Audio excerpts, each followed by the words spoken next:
Welcome back to Nasdaq Trade Talks. I'm Jill Malandrino, Global Markets Reporter at Nasdaq. We've been coming to you live from Inside ETFs in Hollywood, Florida. And joining me for this segment, we have Steve O.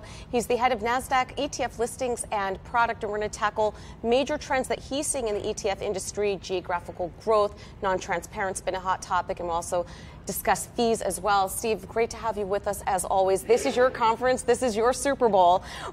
What are some of the major trends that you're seeing in the space? Sure. No, thank you, Jill. And yeah, some of the major trends I would say is that I see every likelihood that the ETF industry will keep growing. Investors have a lot of confidence in the ETF structure for its liquidity, tax efficiency, as well as also the low cost. And so we continue to see interest, new product development, because the investor demand is there. The other big, call it trend that I'm seeing is also, because of some recent regulatory enhancements, that fixed income ETFs are going to be a hot topic for both investment and product. And then finally, ETFs are expanding. We're going global.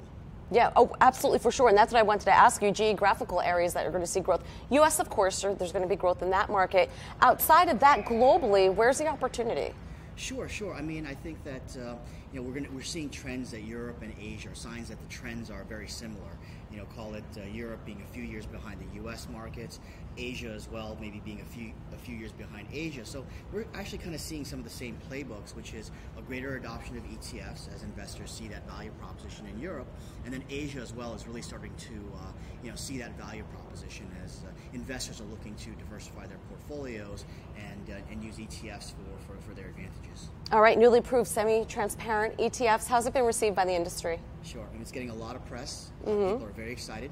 I'd say the entire industry, including Nasdaq, we're doing everything we can to get these ETFs launched as soon as possible.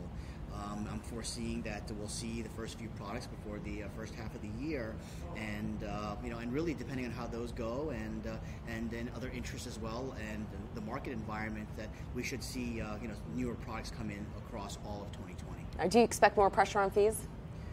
I do. I do.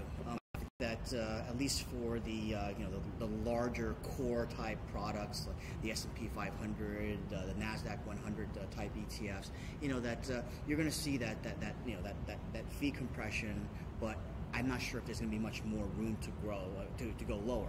Where I see some opportunities for higher fees are going to be around, certain thematic types of ETFs, where they're giving investors access to different parts of the market that investors haven't had before, as well as also certain types of structures that have maybe embedded options or other derivatives, where they actually have a strong value proposition to generate enhanced returns or protections for investors. So it really ultimately comes down to differentiation from the traditional type of products. All right, Steve, great to see you at Inside ETFs. And thanks for joining me on Trade Talks. I'm Jill Malandrino, Global Markets Reporter at Nasdaq.